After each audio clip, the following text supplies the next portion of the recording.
আজকে আমরা প্রাকৃতিক উপায়ে অর্থাৎ পুরোপুরি ন্যাচারালি ঘরোয়া উপায়ে কি করে আমরা আমাদের শরীরের রক্ত অল্পতা দূর করব। অর্থাৎ শরীরে যদি রক্তের পরিমাণ কম থাকে, পর্যাপ্ত পরিমাণ শরীরে রক্ত না থাকে, ঘরোয়া উপায়ে সেটা আমরা বাড়িয়ে তুলতে পারবো। তো সে বিষয়ে আজকে আমরা ডিটেলস আলোচনা করব, তাই ভিডিওটা শুরু থেকে শেষ পর্যন্ত অবশ্যই দেখবেন।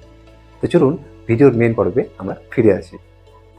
ভিডিওটি শুরু করার আগে আমি একটা কথা বলতে চাইবো, এর আগে আমি অনেক ডিজিজ, অনেক রকম প্রবলেম নিয়ে বিভিন্ন রকম ভিডিও বানিয়েছিলাম। তো সেগুলো ভিডিও যদি আপনি না দেখে থাকেন তাহলে ডিসক্রিপশনে লিঙ্ক দিয়ে রয়েছে, সেগুলো অবশ্যই চেক আউট করে দেবেন।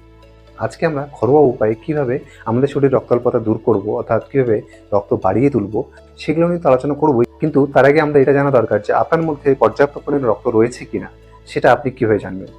কী কী সাইন অ্যান্ড সিমটমস থাকলে আপনি বুঝবেন যে আপনার শরীরে হিমোগ্লোবিন অর্থাৎ ব্লাডের পরিমাণ কম রয়েছে। তো চলুন এই বিষয়টা আগে আমরা ক্লিয়ার করে নিই। আপনি যদি ফিমেল হন তাহলে আপনার মধ্যে অ্যাবনর্মালিটি অর্থাৎ আপনার পিরিয়ডসের সময় প্রচুর পরিমাণে ব্লিডিং হতে দেখা দেবে। আপনি যদি মেল হন তাহলে আপনার মধ্যে লস অফ সেক্সুয়াল ডিজায়ারনেস অর্থাৎ আপনার মধ্যে যৌন অক্ষমতা দেখা দেবে।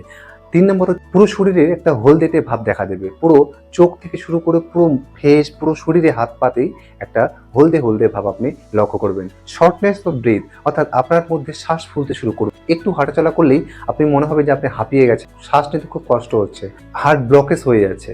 হোয়াইটিশ আইস অর্থাৎ আপনার চোখের পাতা টেনে ধরলে লাল লাল থাকার বদলে সাথে সাথে ভাব দেখা দেবে। আপনার ব্রিটেলনেস অর্থাৎ আপনার এই নখগুলোতে সাদা সাদা বা ভেঙে ভেঙে যাবে এমন আপনি লক্ষ্য করবেন। ছবিতে দেখতে পাচ্ছেন। লস অফ অ্যাপেটাইট অর্থাৎ আপনার মধ্যে খিদে থাকবে না, খিদে অনুভব করতে পারবেন না। খাবার সামনে থাকলেও মনে হবে না যে আপনি খাই এমন একটি ভাব থাকবে না আপনার মধ্যে। এছাড়াও মাথা ব্যথা, উইকনেস, দুর্বলতা, বসে থেকে চট করে উঠলেই মনে হয় মাথা ঘুরে পড়ে গেলেন আপনি। আর এছাড়াও কোনো কিছু ভাবছেন বা করছেন বা কোনো কাজ করছেন সেখানে 100% কনসেন্ট্রেশন আপনি দিতে পারবেন না।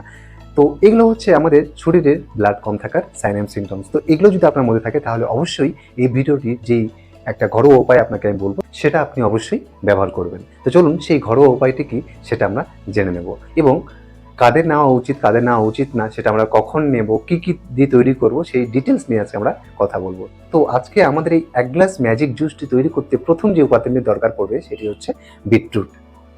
এই বিটরুটের মধ্যে প্রচুর পরিমাণে রয়েছে আয়রন, যেটা আমাদের শরীরের রক্ত অল্পতা দূর করতে সাহায্য করে। 2 নম্বর যে উপাদানটি লাগবে সেটি হচ্ছে গাজর। 3 নম্বর যে উপাদানটি রয়েছে সেটি হচ্ছে পমিগ্রেনেট। 4 নম্বর হচ্ছে আমলা। প্রথমে যে আমাদের উপাদানটি কথা বললাম বিটরুট, গাজর, পমিগ্রেনেট অর্থাৎ বেদানা, এবং 4 নম্বর এবং সর্বশেষ যে উপাদানটি সেটা হচ্ছে আমলা। এই 4টি উপাদান শুধু আমাদের শরীরে আয়রনের ঘাটতি অর্থাৎ রক্ত অল্পতা সম্পূর্ণ করে না, সাথে সাথে আমাদের শরীরটাকে পুরোপুরি ডিটক্সিফাই করতে সাহায্য করে। আমাদের শরীরে থাকা বিভিন্ন রকম বর্জ্য পদার্থ, দূষণ, যেগুলো আমাদের শরীরের মল এবং মূত্রের মাধ্যমে বের করে দিতে সাহায্য করে। আমলার মধ্যে রয়েছে প্রচুর পরিমাণে ভিটামিন সি। এবার আপনি বলতে পারেন, এবার অনেকেই বলবেন যে ভিটামিন সি এর সাথে ব্লাডের কি সম্পর্ক রয়েছে? হ্যাঁ রয়েছে। আয়রন, আমাদের শরীরে আয়রনটাকে পুরোপুরি অ্যাবজর্ব হওয়ার জন্য ভিটামিন সি দরকার পড়ে। আরেকটি উপাদান সাথে বেদানার মধ্যে রয়েছে প্রচুর পরিমাণে আয়রন, এবং বেদানার বীজে রয়েছে প্রচুর পরিমাণে ফাইবার, যেটা আমাদের শরীরের আয়রনের সাথে সাথে আমাদের শরীরের মেটাবলিজমটাকেও বুস্ট করতে সাহায্য করে। কারণ ওই বীজের মধ্যে থাকা ফাইবার যেটা আমাদের শরীরের হজম শক্তি বাড়িয়ে তুলতে সাহায্য করে। তাই এই 4টি উপাদান একত্রে নিয়ে হাফ একটি বিটরুট, একটি গাজর, একটি আমলা এবং হাফ একটি বেদানা নিয়ে আমাদের একটি জুস তৈরি করতে হবে। আর সেটা অবশ্যই আমাদের গ্রিন্ডারে করতে হবে, নট জুসের। গ্রিন্ডারে আমাদের এই 4টি উপাদান একসাথে দিয়ে সেটা ভালো করে গ্রিন্ড করার পরে সেটাকে ভালো করে ছেঁকে আমাদেরকে পান করতে হবে। চলুন এবার আমরা জেনে নিই কোন টাইমটা আমাদের সুইটেবল এটি পান করার জন্য এবং কোন টাইমটি সব থেকে কার্যকরী। তো এটা প্রথমেই বলবো আমি, এটা সব থেকে ভালো আপনি যদি এমটি স্টোমাক অর্থাৎ খালি পেটে নিতে পারেন। এটি খালি পেটে নিলে খুবই ভালো, উপকারী। এবং না হলেও ব্রেকফাস্ট এবং লাঞ্চের মাঝামাঝি সেই সময়টা সেখানেও আপনি নিতে পারেন।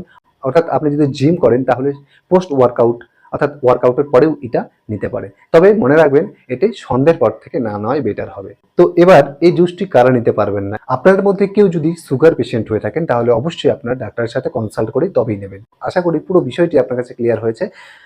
তাই আজকের ভিডিওটা আমরা এখানে শেষ করছি। চলুন নেক্সট ভিডিও অতি শীঘ্রই আসতে চলেছে। নমস্কার, সকলে ভালো থাকবেন।